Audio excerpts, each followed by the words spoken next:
Welcome to Dexters classes. मैं जसबी।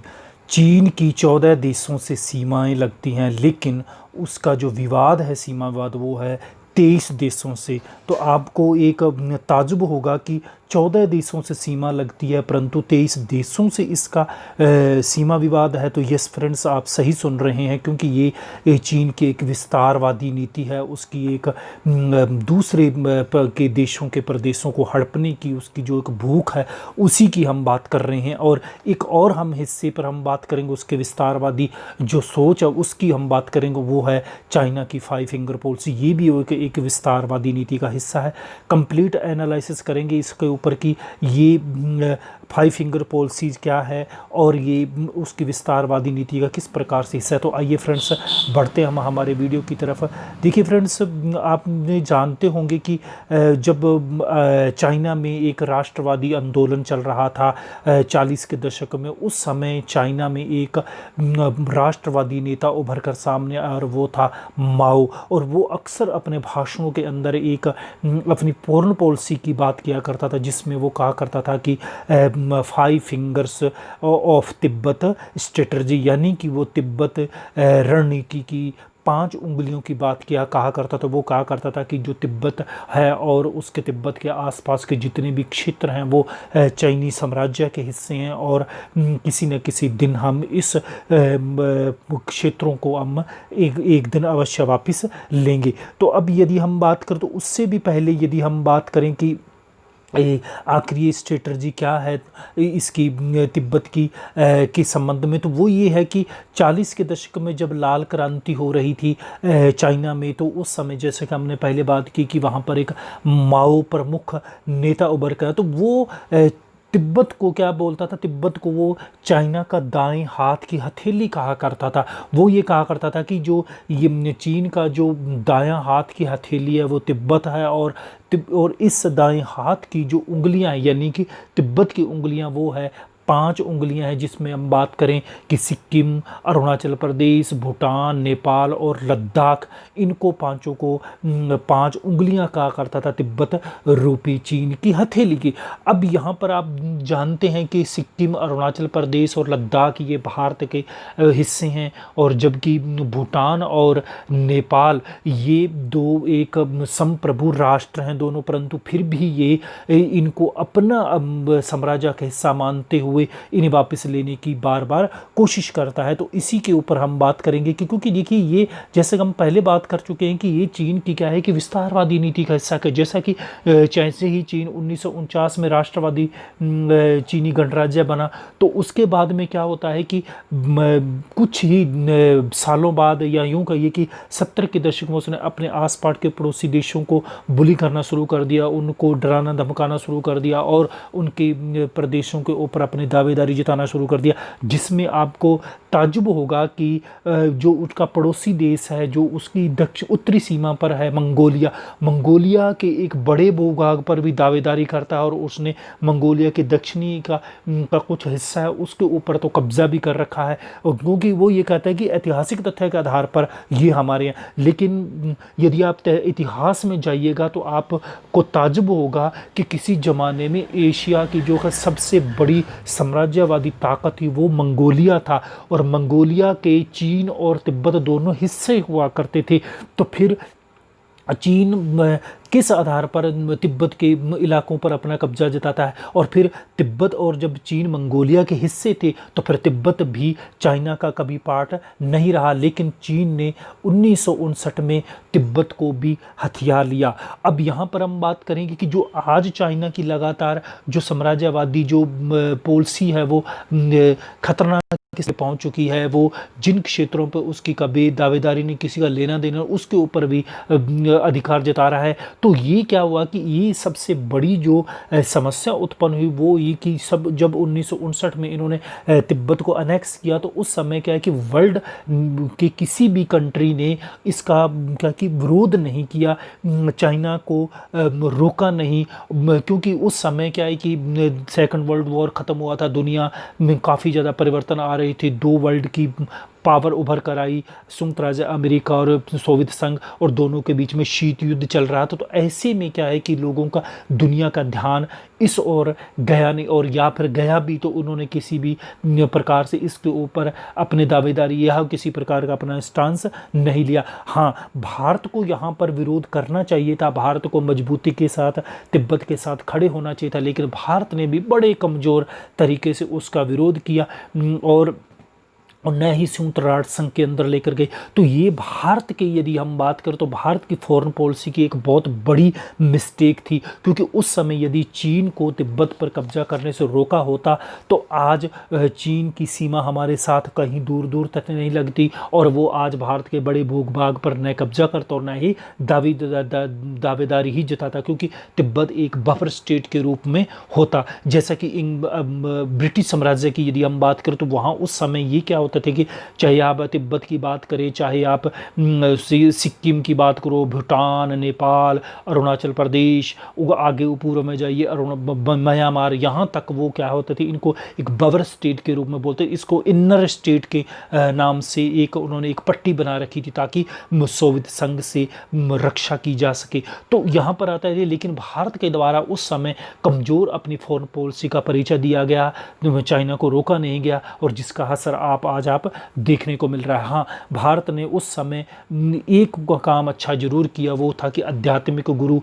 जो दलाई लामा है उनको शरण दी। यहाँ पर लाखों वहाँ के तिब्बती जो भाग भाग कर भारत में, तो उनको शरण दी। और चाइना की एक दलाई लामा की दुखती रग है, यदि भारत जितना इनको वर्ल्ड मंच के ऊपर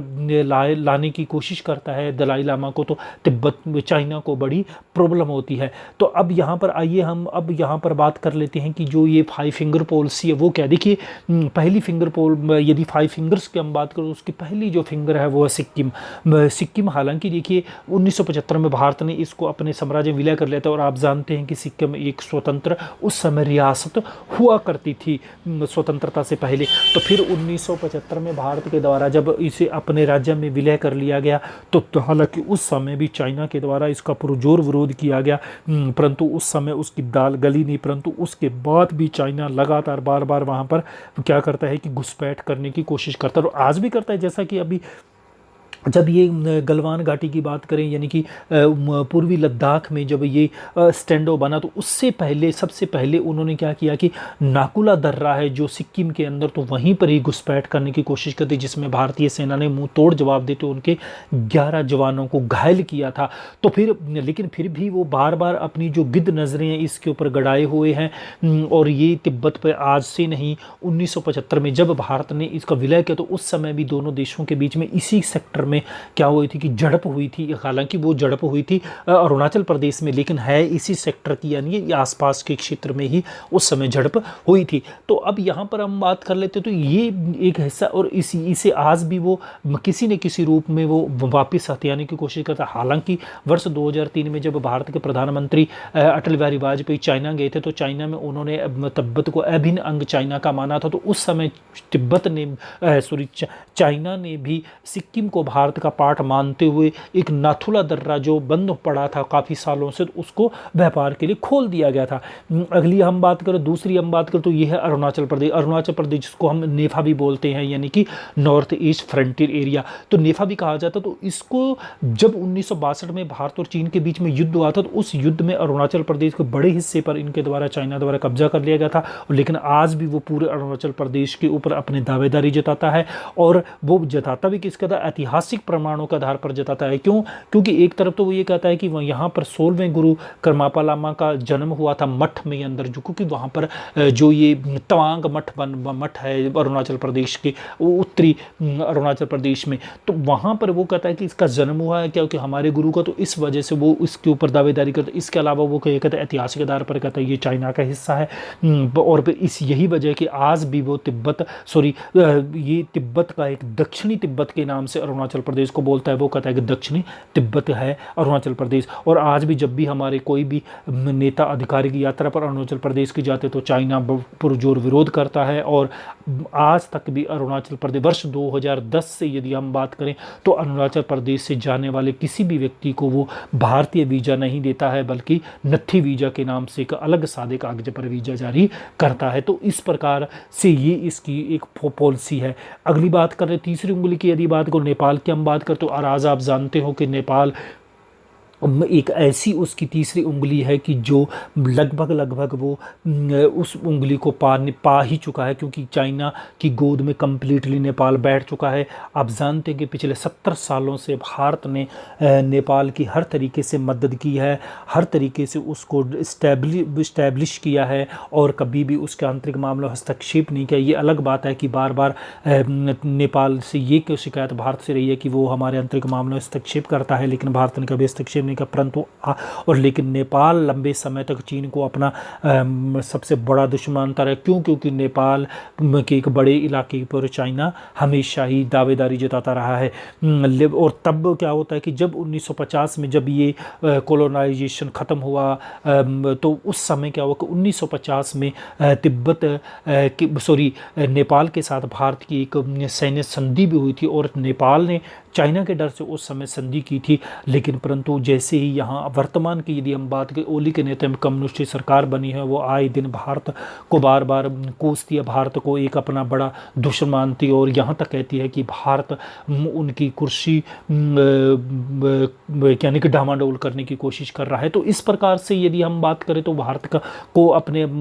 सबसे कट्टर दुश्मन मानता और भारत को कहता है कि हमारे आंतरिक मामलों में हस्तक्षेप कर रहा है। लेकिन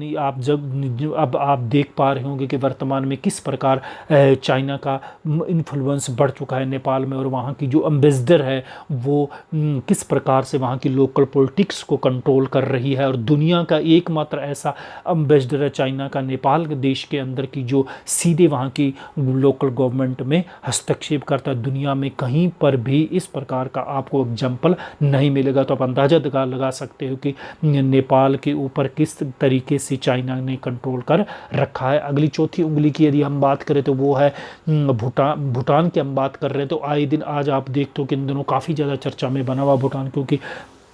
नेपाल के साथ साथ भूटान को भी वो अपने कब्ज़े में लेना चाहता है, क्योंकि नेपाल के एक बहुत बड़े पहली बात यहाँ पर, हालांकि नेपाल की थोड़ी सी और बात करें तो नेपाल के पिछले दिनों बात आई थी कि उसने 10 गांवों पर कब्जा कर लिया है चाइना के द्वारा। इसी पर अगर भूटान की हम बात करें तो भूटान के भी वो एक बड़े भूभाग पर दावेदारी कर रहा है और इन दिनों कभी भी जिसके ऊपर अधिकार या दावेदारी की बात ही नहीं कहेगी। यानी कि हालांकि इनके नेपाल और चीन और भूटान की सीमा के ऊपर 8 दौर की बार तो उसमें कभी भी सक्तेंग वाइल्ड सेंचुरी का जिक्र नहीं हुआ है, लेकिन आजकल उसने उसके ऊपर भी दावेदारी जताना शुरू कर दिया। हालांकि ये भूटान चीन की सीमा के कहीं भी आसपास ये बॉर्डर नहीं लगती है सक्तेंग वाइल्ड सेंचुरी की, परंतु फिर भी वो कहता है कि ये तिब्बत अरुणाचल प्रदेश का हिस्सा लगता है, इसलिए ये हमारा है। तो आप अंदाज़ा लगा सकते हो कि मतलब एक